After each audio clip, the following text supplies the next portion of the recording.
Karen called 911 over spelling error, then threw coffee and got fined for assault. The coffee shop was alive with the hum of morning chaos, orders shouted, steam hissing, and the clatter of cups. Karen, impeccably dressed in a tailored blazer, stood at the counter, her eyes narrowing at the cup in her hand.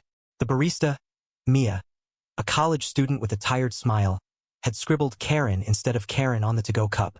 It was a small mistake, but to Karen, it was a personal affront, a crack in the perfection she demanded from the world. Is this a joke? Karen's voice sliced through the noise, sharp and accusing. Heads turned. Mia blinked, confused, as Karen thrust the cup forward. You spelled my name wrong. Do you even care about your job? Mia stammered, I'm so sorry, ma'am. I can fix it. Fix it. Karen's laugh was cold, her face flushing with indignation. This is incompetence. I want your manager. Now. The line behind her grew restless, but Karen didn't care. She was a woman wronged and the world would know it. The manager, a wiry man named Tom, hurried over, his apron stained with espresso. What's the issue, ma'am? He asked, his voice calm but wary. The issue, Karen snapped, is that your staff can't spell. This is unacceptable. I'm calling 911. Gasps rippled through the crowd. Mia's eyes widened, her hands trembling as she clutched the counter. Tom tried to de-escalate, offering a free coffee, but Karen was already dialing, her voice rising as she spoke to the dispatcher. Yes, I need police. This coffee shop is disrespecting customers. They mocked my name. The absurdity of the call hung in the air, but Karen was undeterred. She paced, phone to her ear, narrating her grievance as if it were a crime scene. Customers whispered, some recording on their phones, others shaking their heads. Mia, barely 20, felt the weight of a dozen eyes on her. She wanted to cry but held it together, her jaw tight. Minutes later, Officer Daniels arrived, his presence commanding silence. He was a veteran cop, used to domestic disputes and petty theft, not coffee shop meltdowns. Ma'am, he said, addressing Karen. You called about a spelling error? Yes.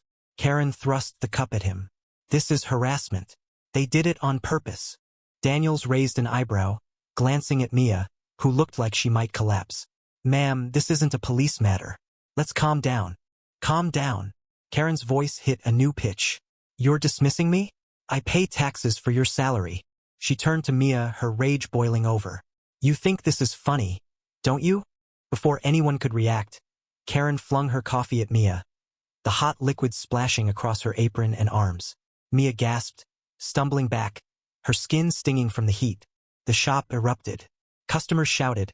Tom rushed to Mia's side, and Daniel stepped forward, his voice firm. Ma'am, that's assault. You're coming with me. Karen froze, her defiance crumbling as reality hit. Handcuffs clicked around her wrists, and the crowd parted as Daniels led her out.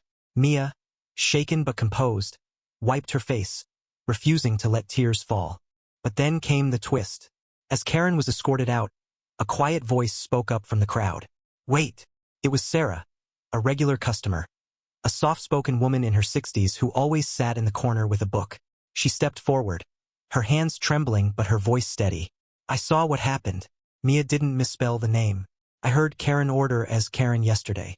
She was on her phone, distracted, and said it wrong herself. The revelation hung in the air. Mia's eyes widened, and Tom looked stunned. Karen, now at the door, turned pale. That's a lie, she shouted, but her voice lacked conviction. Sarah held up her phone, showing a video she'd recorded of Karen's order the previous day. The evidence was clear. Karen had misspoken, and Mia had simply followed the order. The crowd murmured, their judgment shifting. Karen's outrage, her entire crusade, was built on her own mistake. Daniels paused, his expression hardening. Ma'am, this doesn't change the assault. You're still coming with me. As Karen was led away, her face a mix of shame and defiance, the coffee shop fell silent. Mia, still shaken, returned to the counter, her hands unsteady as she poured a new order. Tom offered her the rest of the day off, but she refused. I need this job, she whispered, her voice cracking. Sarah approached, placing a gentle hand on Mia's shoulder. You didn't deserve that, she said softly. None of us do. Days later, the story spread online, the video of Karen's outburst going viral. She was fined $500 for assault and ordered to attend anger management classes. The coffee shop became a local legend, with customers leaving tips for Mia, calling her a hero for staying calm. But Mia didn't feel heroic. She felt exposed, vulnerable, the weight of public scrutiny heavy on her shoulders. Karen, meanwhile, retreated into silence, her reputation in tatters. The incident sparked debates online and in the shop. Was Karen a villain? Or was she a product of a world that amplifies outrage? Was Mia's resilience a triumph, or a necessity born of economic pressure? The chalkboard in the coffee shop, once displaying the day's specials, now bore a new message: kindness costs nothing. Choose it. In the end, the story wasn't just about a misspelled name or a thrown coffee.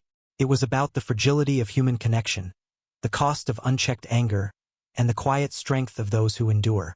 Mia kept working, Sarah kept reading, and the world kept turning.